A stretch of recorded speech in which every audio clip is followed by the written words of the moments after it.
Sex is a very important part of our life. Either you are young or you are old. Either you are fit or you have some disability.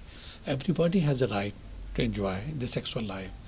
But somehow I don't know why we have excluded the pleasure from sex, and we only see the sex is a mean for reproduction. That's something basically hurt me a lot.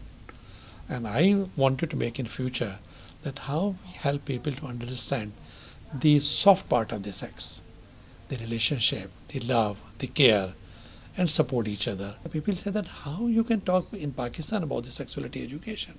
We have done it, not only in school, but religious school, in the private school, in the government school. The challenge is that you find a good language to talk about these issues. People come up with their own stories, and I have seen people, those who were totally deadly against talking about SRHR, when they come up their stories, that was very heart-touching, and people took interest into it. Very senior people, the CEOs of the couple of organizations, they brought this story on the face, and they said, look, that's what's happening, and we need to change it. I discovered someone in Bangladesh. He was in a social position, and he's gay. I was a bit surprised. I didn't feel good. When I thought, later I thought, why I'm not feeling good? So that was my learning first about LGBT. Western people is possible in Western countries. It's not relevant for my country or for my culture. So when I saw that, then, oh, how can it happen? How can it possible in my culture? We met several times. We sit together, we discuss. So now I'm okay. The more you expose to different culture, different people, your outlook will be broadened. You'll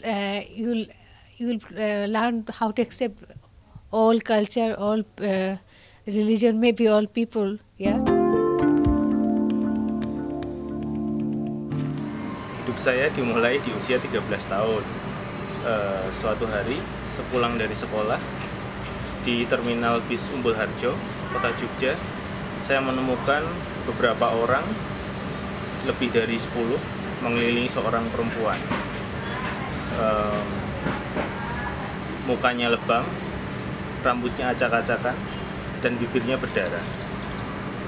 Dia mengutuk seorang laki-laki yang berada di sebelahnya. Saya nggak tahu apa itu. Tapi kemudian saya mendapatkan informasi bahwa dia adalah seorang perempuan pekerja seks yang jasanya dipakai oleh laki-laki itu, tapi laki-laki itu tidak mau membayar, bahkan memukulinya. Saya hanya terdiam dan bingung apa yang harus saya lakukan. Ya, memori itu tentang perempuan yang mengutuk itu selalu berada dalam pikiran saya dan menghantui saya. Air matanya, tangisannya selalu menghantuiku, dan saya terhantui oleh itu. My name is Mariam Bibi, and I was born in a remote area. Literacy rate for girls very low, and when I was born in 1950, at that time, we were the only family where girls were sent to school.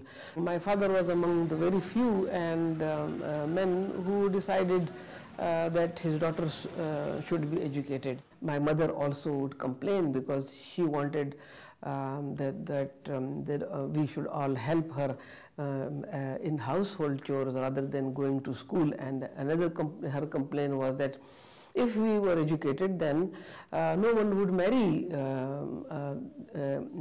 her daughters, because the girls won't be able to bring fuel and they won't be able to do heavy workload. So she was also not very much in favor of our education.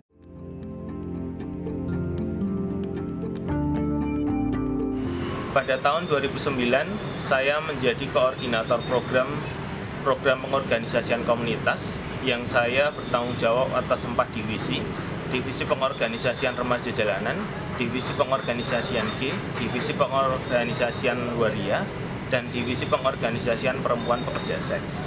Saat ini saya tidak merasa malu lagi, saya bangga dengan PKB IDIY, saya bangga dengan apa yang kami lakukan, dan saya bangga dengan apa yang diperjuangkan oleh PKB IDIY dalam melawan kekerasan berbasis gender pada perempuan dan anak. I see the discrimination among the kids. I always question this.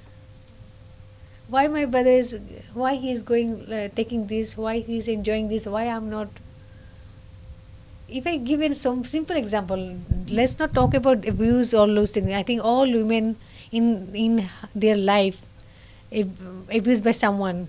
So I don't talk about those issues. If you see the discrimination, the way women are groomed or brought up, it's not the. I think maybe I'm very much conscious about the justice.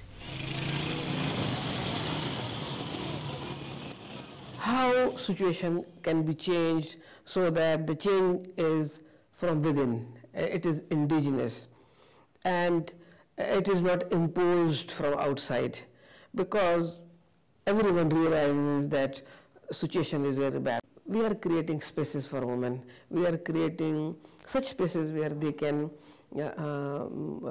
come to the decision making, where they can express themselves, where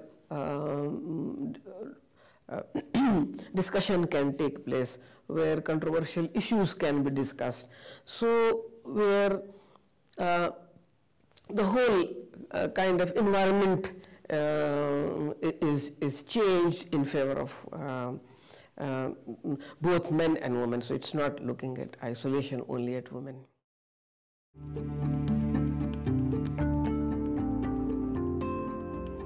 We are a very introvert society. We don't talk about these issues. But when the situation came and it facilitated in an environment where everybody was comfortable to talk about, and then I was amazed when I hear the Mariam Bibi story or a few other stories. Like, as I said, like people, when they were telling a story, you can see their eyes. Yeah, you can see their eyes and the emotions they have. So that's coming from inside. Yeah, I think that's what the beauty. And then realization come, and then a commitment came that let's unite, let's work together. And where the challenge came that, okay, let's have an alliance in place so that we work together, because protecting yourself and working on this issue, alliance would be one strategy. I can say very proudly in Pakistan we have at least 8 organizations.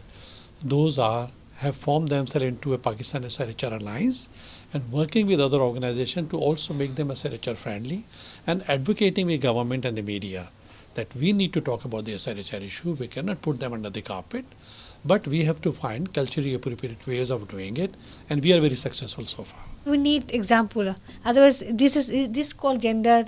This is the definition of gender. This is the definition of research. It means nothing unless and until you bring stories, this kind of stories, and the experience, field experience, what is happening in the field. Now we are getting other organizations along with it.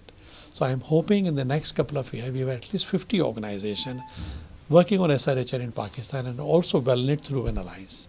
And that's the way we can infuse change.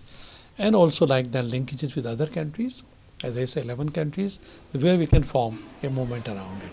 This energy can be harnessed through a movement in Pakistan, and we have now this movement going, and we will change.